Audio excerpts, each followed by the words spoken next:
In the last episode, I showed the detailed build process for the acoustic absorber modules on the rear wall, side walls, and front corners, including the air gapping process and mounting them safely to the walls. In this video, we're going to amp things up, and I'm going to show you the more intermediate to advanced build process for the ceiling cloud. Now it's time to build the ceiling cloud. And rather than going with a standard design, we're really going to push the envelope and go for something that looks absolutely beautiful. I've built one of these already, and so this is the second time building that same design. I learned a bunch the first time I did it, but it revolves around having an exposed, nice pine wooden frame. And in order to have an exposed frame, you have to have individually wrapped bats of insulation if you want them to be fabric wrapped, which we do. So what I'm going to show you first is the subframing structure that we're building to be able to individually wrap the insulation bats.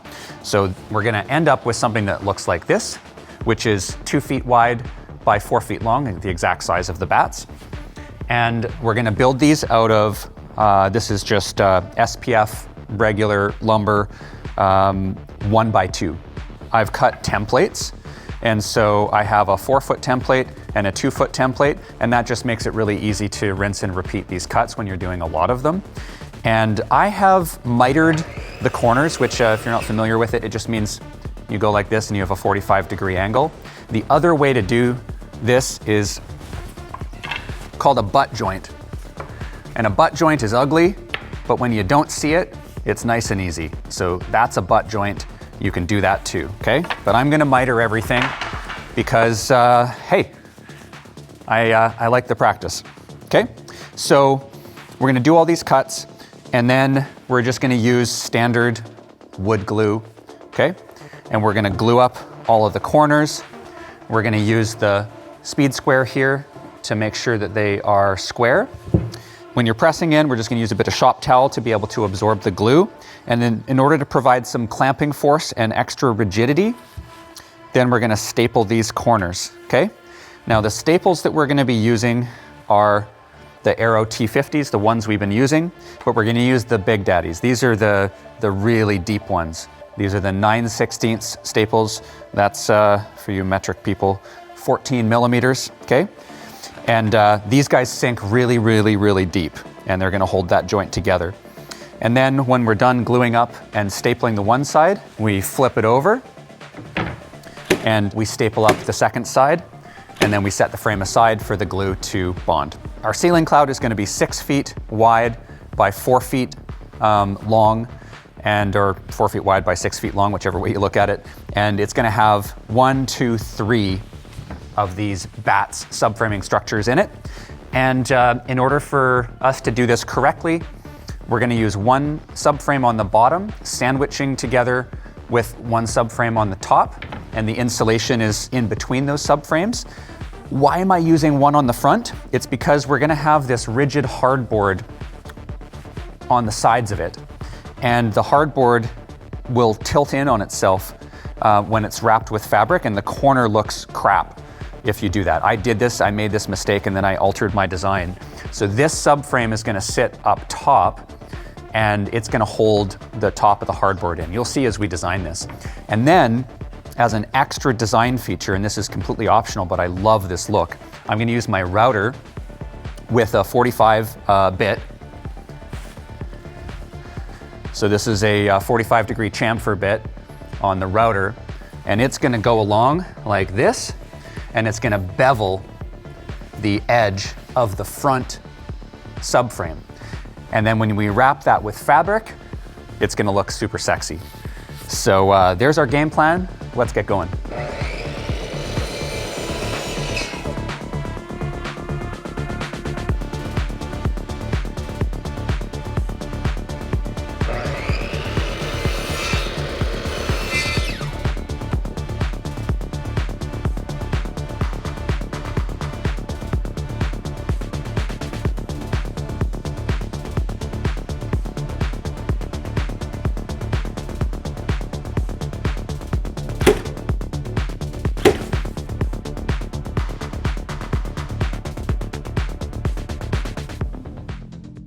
Now we're gonna put these individually wrapped bats together with their subframes, which we have built.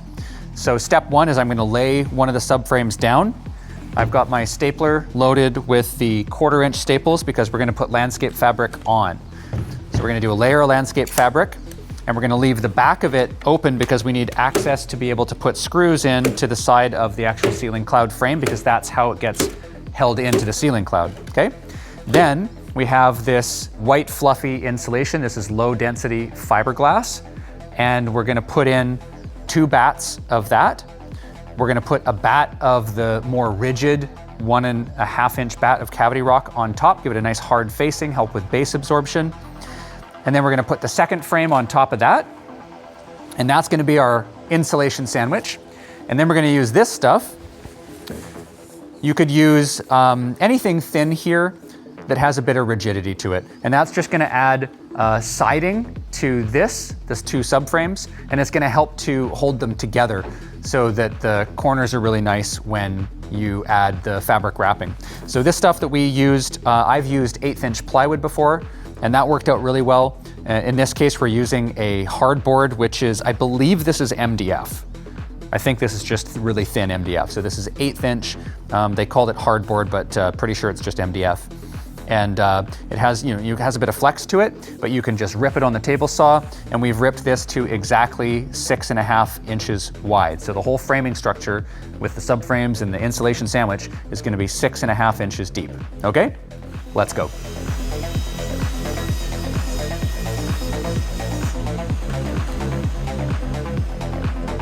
We've already ripped it to the right width, and then on the miter saw, we're going to cut it to the right size for these. So what we want is for it to reach right to the edge of this frame on this first one. And so that is going to be, if we built our frames right, exactly 24 inches on the money, which this one is. So let's mark that out. Let's get our speed square. And then we're gonna cut this on the miter saw.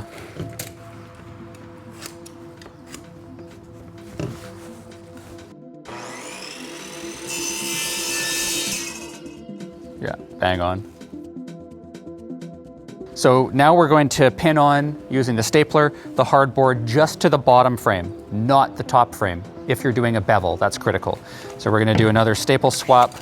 We want those 1/4 inch staples out of there, and we want the 9/16 bigger guys in there. Okay, and then what we're gonna do is we're gonna line this up really, really, really carefully, like so.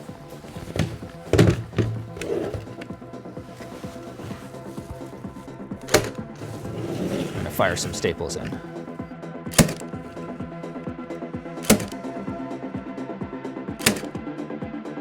Okay, so because we've added the 1/8 inch that comes right flush here on either side, and this piece of the frame is 4 feet exactly, we need to remeasure and make sure that this next piece comes all the way out to the edge of this. I'm just gonna grab my tape measure.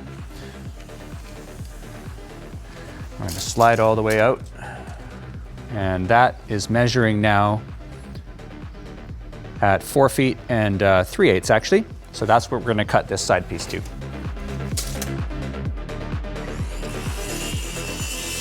Let's test fit.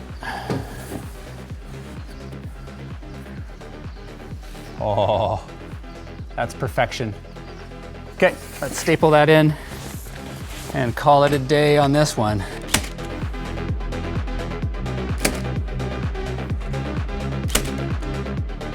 There we go. Now come check out the other side. So now we are ready for the glue up. And again, we're only gonna use glue if you're doing the bevel on the top, right? So if you're not, you can just push this frame flush and staple, and you're good, and you'll get a nice right angle corner. However, if you're doing what we're doing and you're gonna bevel the corner, then if you put staples in, your router blade's gonna hit your staples, which is what I did the first time I did this. So learn from my mistakes. And what we're gonna do instead is we're gonna put a bead of glue. Thomas is gonna come by after me and just spread it out. We're gonna clamp everything up, let the glue set. Then we're gonna come back, we're gonna bevel it with the router, and then we're gonna put in a line of staples after we use the router to just make sure this is nice and rigid. Let's go.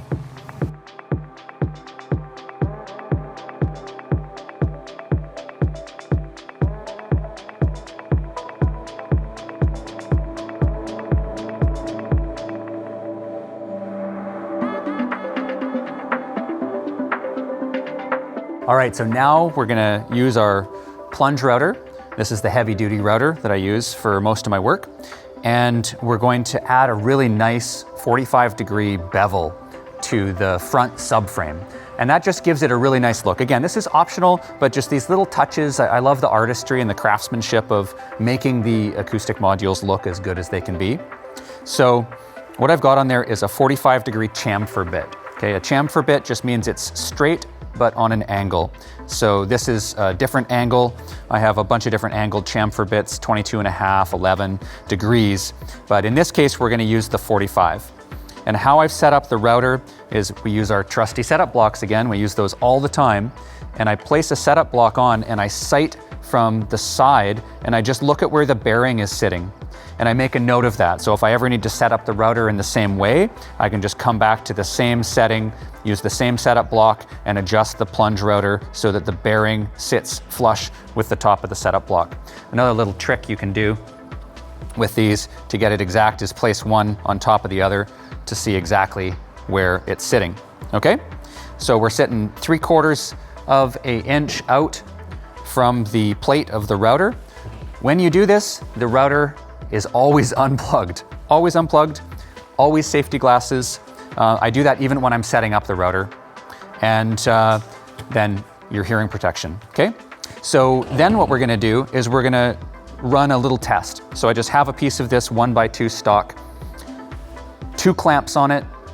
Always use 2 clamps or more when you are using a router. The router bit can dig and kick things around, and a router is like a table saw. It has an exposed blade. There's not a lot of safety guards or catches or anything like that, so make sure you protect yourself. And we're just gonna run a nice little strip down here and see how that looks.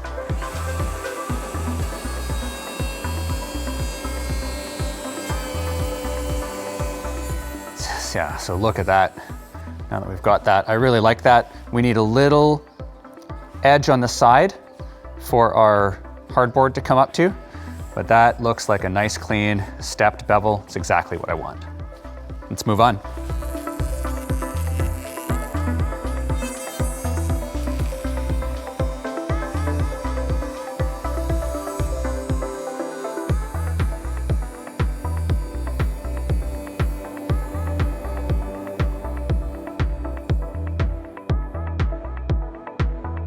You'll see Thomas using the sander quite frequently through this phase of the build just to smooth out and clean up the edges. We also get on the vacuum cleaner quite frequently just to keep the job site nice and clean and prevent any MDF dust from floating around. You'll see me using my brad nailer at points in this build, firing nails in through the side of the hardboard and the subframing structure. The reason I'm doing that is to add some extra rigidity to the structure, and they're actually long enough brad nails that they pierce through to that front layer of cavity rock, and they just help to hold it in place. So here's the finished subframe structure with the installation installed, all stapled and glued together. Looks really nice with the bevel. Next step is to fabric wrap, just like we have in the previous videos. If you didn't catch that, just watch the last episode in the series. I also have a very detailed video on the best practices of wrapping these modules using fabric, including how to do the corners, and I'll drop that link to the video below in the description. All right, so now is time for the real woodworking. Everything we've done, although it's been very precision oriented up until this point, none of the wood is actually seen. It's all wrapped in fabric. So now we're getting to the point where we have an exposed wood frame, and for me, that's a turning point where now this is going to be seen. This is a statement piece. There's lots of other ways, less involved, less complex ways of building this ceiling cloud, but Thomas and I both talked this out, and we really wanted to have a really artistic, crafty statement piece that's hanging from the ceiling, and so we went with the exposed pine wood frame. We're going to be using this stock, which is really beautiful 1x6 lumber. Normally this would be premium, but Thomas got a good deal on this, and this is actually from the framing lumber section. He's chosen some pieces that have some really nice grain. and really nice knots on them. And he's put a coat of clear coat on already. So now it comes time to sizing the frame, and I get really precious with this. So the original bats were 4 feet long, but we've wrapped them in 2 layers of fabric. We've also added those hardboard siding pieces. So we're gonna measure this, okay? So we have this nice, we have to be very careful with this now that it's white, you know, watch your hands, and we're on moving pads here. And we wanna be really precious with this measurement. And we're now sitting at 49 inches. So we're an inch more than 4 feet. And whenever I'm building my frames, I'll always oversize them. Because if you build a frame and you just size it right, you can crack the wood, you can crack joints if you try and force it. If you undersize it, of course you're screwed. If you oversize it by a little bit, that's okay. And if it's a little bit loose, you can shim it from the back using little offcuts from that hardboard that we had, right? So I prefer to oversize my frames by just a touch. We're gonna oversize everything by about 3/4 of an inch. And that's the inside dimension. We're gonna miter the corners at a 45, just for the look, right? We want that to look really, really clean, really nice. So we're not using butt joints. And the frame design is also gonna have no screws that you can see, no fasteners, no nails, not even any brad nails. And I know a lot of you woodworkers kind of cheat by using brad nails to hold together joints so they can clamp and glue. I don't even like brad nails because you can see the little defect even if you fill it with wood filler. And so we're going for more of a sexy joinery approach. We're probably gonna end up using dowels. I've done hand cut splines before, all stuff that I kind of borrow from floating picture frame designs. But yeah, we're gonna get creative. So let's pop back up here. And so we've got our lumber. These pieces, I'd love to be able to get 2 studs out of these, but I can't because these are just 8 feet long. So if we need a 49-inch inside miter dimension, I'm gonna oversize these. So I'm just gonna do my initial cuts. We need 49. I'm gonna cut these at 53 inches. So I'm giving myself 4 extra inches to play with because you're gonna see later, I'm just gonna rough cut this on the miter saw. And then we're gonna work in the miters once we do a test fit. And we're gonna work in the miters using the table saw on a 45 because you're gonna get a much cleaner miter on the table saw using a high tooth count blade than you are on the miter saw, okay? So we've got this all measured out. Let's go make our cuts.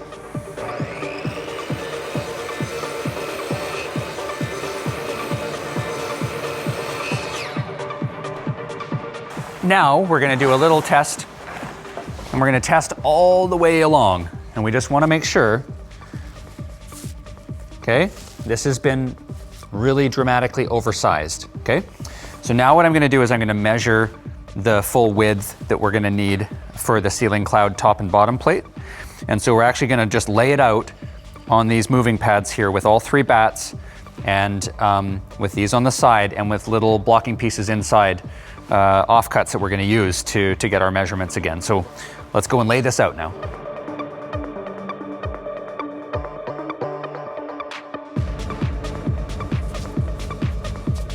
Cool.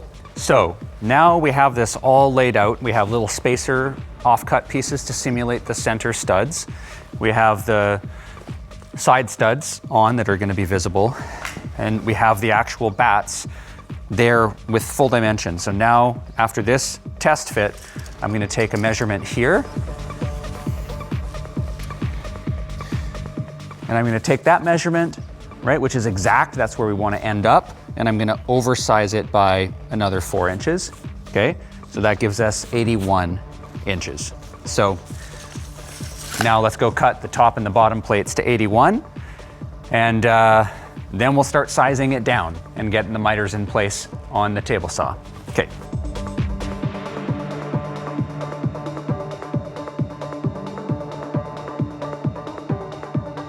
So I want you to take a look down this board right here. Okay? Now you see how it has a bow in it, right? It has a bow in it this way.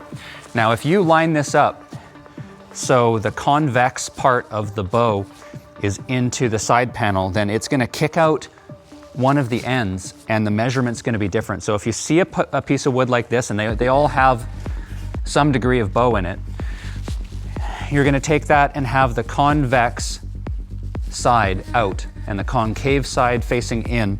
Okay, so you're gonna be more in contact at the front edge and the back edge, and there's gonna be a little reveal here, but don't worry about that because this is gonna get snugged in from the rear by this subframing structure on the bat, okay? So just make really careful when you're laying out your wood that you lay it out like that, okay? Convex side out, and it'll get pulled in. All right, now I want to show you guys how to set the table saw up for doing the miters, okay? So we're gonna start by pulling off this plate so we can get inside it. I've got a nice high tooth count blade. This is an 80 tooth blade, so it's really good for fine finishing. You do not want to use the coarse ripping blade that comes with it. So this is the kind of general purpose ripping blade. Look at the tooth count of that versus the tooth count and the size and shape of the teeth on my finishing blade, okay? So we're gonna ditch that. And the next thing we're gonna do is we're gonna angle the blade. So I've got this little jobby here, which is an inclinometer. And it just sticks onto the blade of the table saw using a magnet. And then I unlock it around the front and I can angle the blade up. And I want it at 45 degrees. Again, cord's unplugged. Never ever touch or do anything with the blade with the table saw plugged in. Okay, so now we're set up at a 45 for the miter. Now, we're gonna use this bad boy, which is a crosscut sled. So it is extremely dangerous with a table saw to do cuts like this, right? That's what a miter saw is for. So, and that's exactly what we wanna do. We wanna do a cut like this so we can get a nice miter on this, but we want a cleaner miter. So this is what the crosscut sled allows us to do. So I've built this thing myself. It's easy to build. There's lots of tutorials on how to build crosscut sleds. It's got these little runners that fit into the miter slots on the table saw. And you can see the blade just passes right through the thing. And then we've got these little rails on here, which just remind me not to put my hands anywhere near the blade. And then I push it and it slides forwards and back like that. And the key thing is it has a fence that's perpendicular to the blade on the back. And so what you do is you put your workpiece in here, you slide it up to your edge, and you run it through, okay? So now let's actually do one of these. I'm gonna show you with an offcut here of the same stock that we're using. I'm gonna plug the table saw in and we're just gonna run a miter.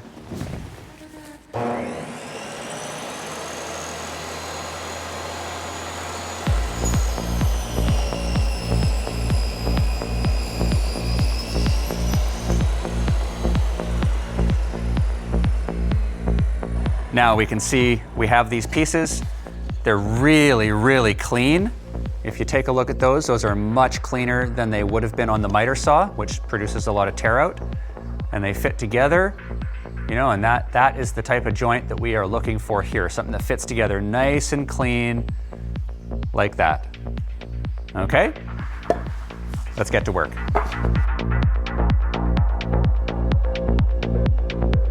So here's our test fit before the glue up. Everything is looking really, really, really good. All of these miters, I'm really glad we did them on the table saw with the fine finishing blade. Everything's looking great. The fit looks awesome. We've made sure to choose our pieces with the convex side out and the concave side in so they can snug in once we pull them into the subframes. It's looking awesome. This is the first design that I've done with the ceiling cloud, beveling the edges of the wrapped bats. I'm really happy with how it looks. And you can also see how they sit proud of the frame. So you have this really neat stepped look, and I love that too. So yeah, really happy with how this is turning out so far. Unfortunately, in the west coast of Canada, we are in the midst of a rainstorm. So we're working around the rain. Thomas just helped me sweep some water out of here that's coming towards the panels. So we're gonna take this apart, get the panels in the house, and we're gonna start the glue up on the frame. So let's do that next.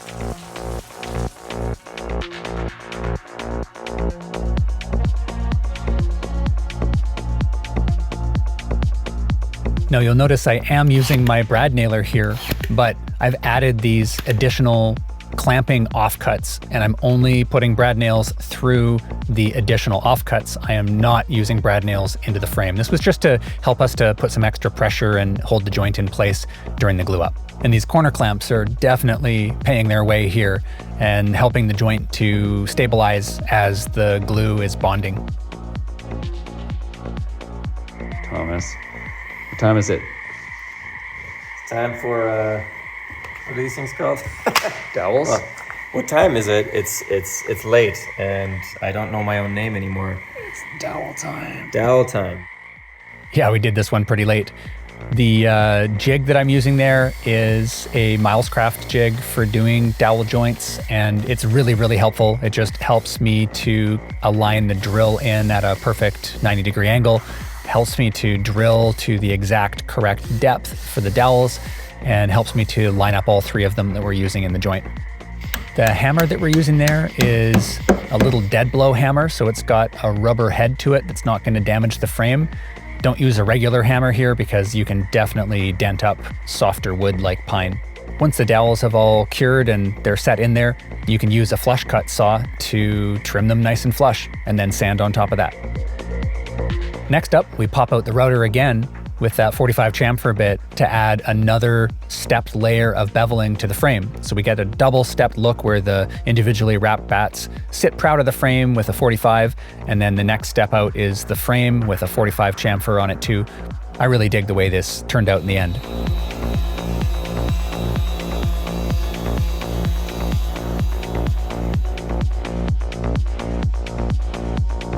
There you can see it all coming together with that nice beveled edge, the knots showing in the knotty pine lumber we're using for the frame, and then how the dowels, the exposed dowels look once they're all trimmed flush and sanded.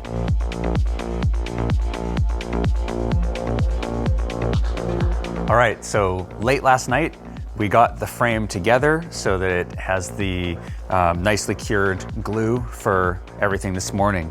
So yeah, we did the dowels last night at like midnight, which was fun. And yeah, everything's glued up. We brought the frame back out and we're doing a proper test fit. So I do test fits at every stage along here, just to make sure that everything is gonna fit really nicely. You're not gonna have any unnecessary gaps, but mainly to make sure that you're not sizing anything too small.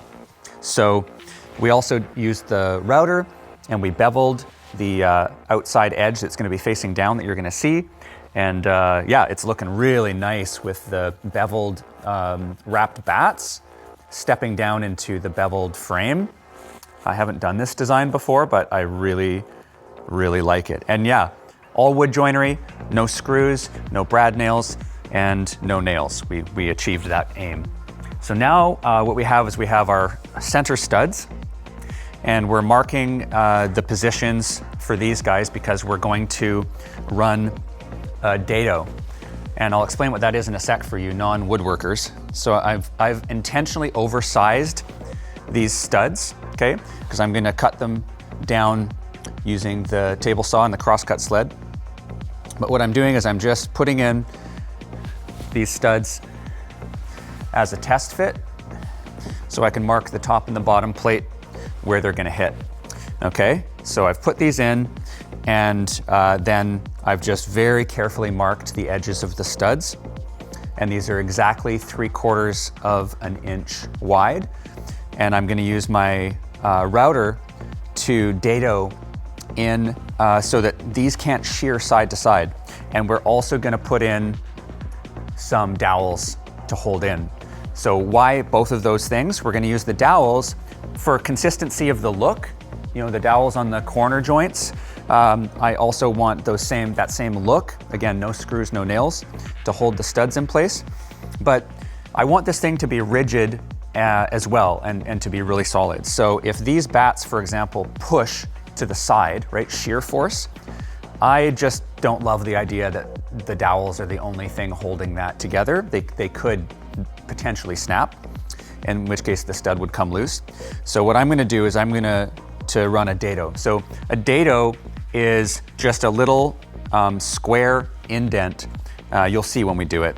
But it just allows the board, so we're gonna indent with a router bit that's gonna be a straight cut bit. And it just allows the board to go inset, the stud to go inset into the top or bottom plate. And then you have wood pushing against wood, and that's not gonna go anywhere. So it's gonna be a more rigid structure. So yeah, it's looking great so far. We've got our stud positions marked out. Now it's time to flip the frame up and run the dados.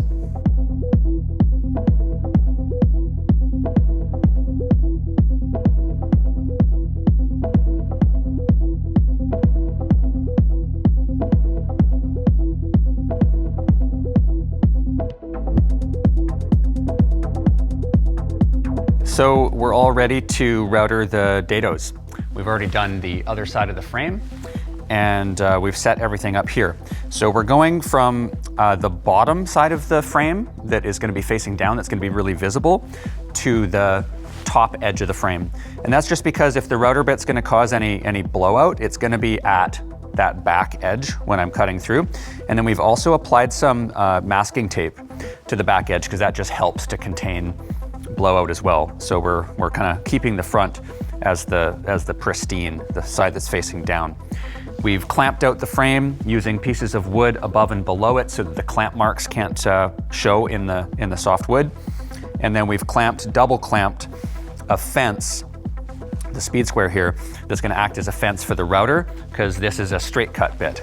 So there we go. We have the straight cut bit on the router. And this bit, I don't have one that's exactly 3/4 wide. I wish I did yet, but so we're gonna have to do a couple passes. So what I do is I just set up the fence, I mark a line where the fence is, I've aligned where the bit is gonna cut, and then every time we need to step it over to the right a little bit, we just move the fence to cover the pencil line. So we can step it over in little increments until we get to be perfectly 3/4 wide. And then I test it with my setup block, because this is the exact dimension of the board. And I put that in there, and if I can put that in there and slide it back and forth, but it's still pretty tight, then we're done. All right, let's get to it.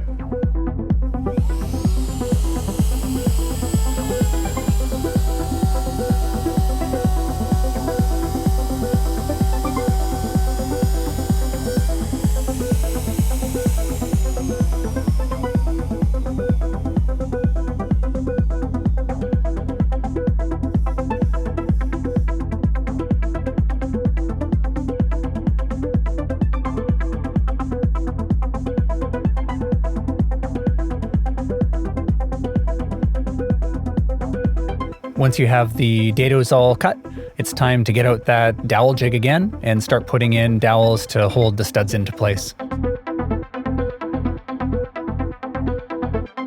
Once you have the glue up complete, it can be nice to use a ratchet strap, or if you have a super long bar clamp, to be able to provide just a little bit of clamping force while the glue is bonding. Here you can see the mounting hardware that I've already installed. I'm using little eye hook screws, and actually they're not so little, so I have definitely pre-drilled, because you can crack your frame in two if you just try and put those in right away. So pre-drill everything. And each one of these is rated for a lot of weight, and I'm using 3 on the front and 3 on the back edge. So we're definitely overbuilding it, because this thing is hanging over your head. You can see I've shimmed the frame up using offcuts of the 1x6 so that when we install the bats, they're going to be able to sit proud of the front face of the frame, and the back side of the bats will be sitting flush. That's how you want to do this. When you get the alignment nice and dialed and you're happy with how everything's fitting together, now's the time to get out the screws and the drill. And you're going to use the length of screw that is just long enough to pierce through the subframing on the back of the module and then into the external pine frame, but not long enough that it's going to come out the visible face of it. So you're going to want to size the screws perfectly. You're going to want to pre-drill everything so nothing splits, and then sink them in very carefully. And if you're using a power drill, maybe just do the last couple turns with a manual screwdriver, just so that you don't run the risk of over torquing the screws and having the tip of the screw pierce the frame. For each one of the bats, I use 4 screws. So 1 through the top edge, 1 through the bottom edge, 1 on either side. That'll hold them in place nicely. Now for the tricky part, time to hang and mount the ceiling cloud. You can see we've got the lasers out again. and we're using the self-leveling laser to be able to paint a line that is exactly over that midway point in the room, the line of symmetry, so that we can align it on the ceiling. And then this was a particularly difficult part of this build because the stud finder was not really able to go through the wood pine paneling on the ceiling. We needed to be able to look for roof trusses, and we had to fuss around a little bit to be able to find them. When you're going up and mounting the ceiling cloud, you definitely want to make sure you're into something structural here and that you are not just hitting drywall and using drywall anchors. You need to definitely hit, if you have rafters or ceiling trusses or roof joists, you need to hit into something that is solid wood and structural. So we used 2x4s for our mounting process, and we were able to go up through that and tag into structural roof trusses above, and that gave us definitely access to something that was strong enough to take the load of the ceiling cloud. We used 3 mounting points on each one using the same eye screws, and then we were able to use chain to be able to connect the ceiling cloud to the mounting hardware. The completed ceiling cloud with all of that wood framing in it is got some weight to it, so it's definitely a 3-person job to hang it. I like to start with the front edge that's closest to the front wall, get that in place first, and then it's definitely nice to have another set of hands up on a ladder to be able to help to connect everything in nice and safely.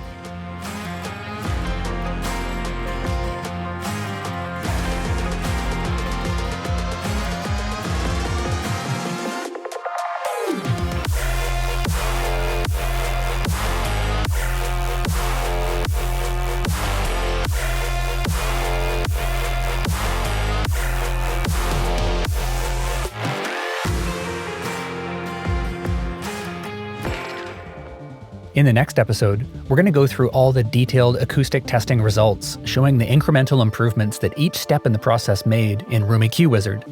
We'll look at graphs like the frequency response, ETC impulse response, and waterfall to see how the acoustic treatment affected the room with scientific measurements. See you there.